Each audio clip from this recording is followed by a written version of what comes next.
Turkey's Prime Minister says Syrian rebels, backed by his military, have taken control of the outskirts of al-Bab. It comes as Syrian regime forces and their allies have gained more ground against Daesh in the area.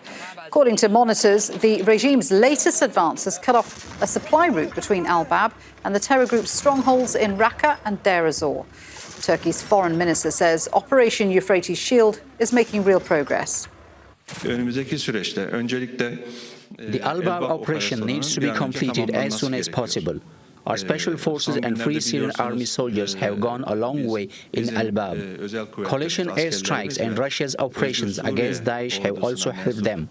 But we want to complete this operation, and our next target will be Raqqa. Well, let's get the latest on this from Yolo Dafydd. He's in Gaziantep on the Turkey-Syria border. So, Yolo, the situation around al-Bab is clearly very fluid right now. What is actually being confirmed by the Turkish government? Well, there's been an escalation, no doubt about that. And what the Turkish government are actually saying in Ankara is that they're on the outskirts and they're in control of the outskirts.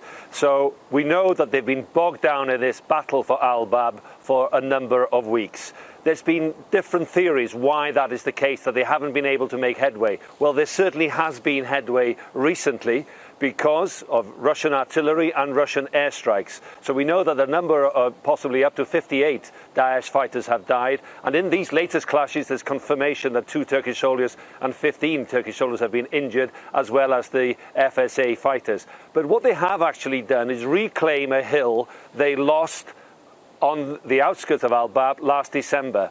And they lost a lot of fighters and a lot of soldiers during that battle. That hill has been reclaimed.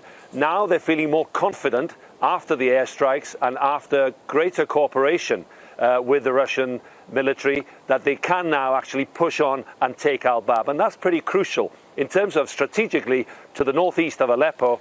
And obviously the Turkish government are feeling confident for the Prime Minister to say that they're already talking about Raqqa and moving towards the headquarters of Daesh further south in Iraq, in Syria. And that's in contrast to what's been said before, that they wouldn't go any further south than al-Bab.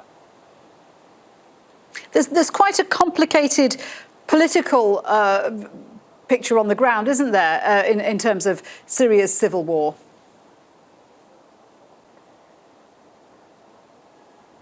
It's hugely complicated. You have, within 3 kilometers of each other in al-Bab, the Syrian regime with Iranians and Hezbollah fighters, and as well the Syrian forces, of course. They consider any armed group, apart from themselves, to be terrorist.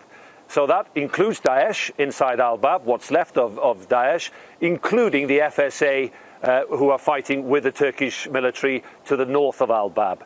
It's that complicated. But what is even more interesting today is that we obviously know now from the Turkish government there is cooperation in the terms that they are talking to the Russian military to try and avoid or take the necessary precautions. That's the phrase used by Prime Minister Yildirim, to take the necessary precautions to avoid confrontation between the Syrian regime and the Turkish military. Now that's interesting in terms of how they are obviously together targeting Daesh, and the questions then remain: what happens after al-Bab?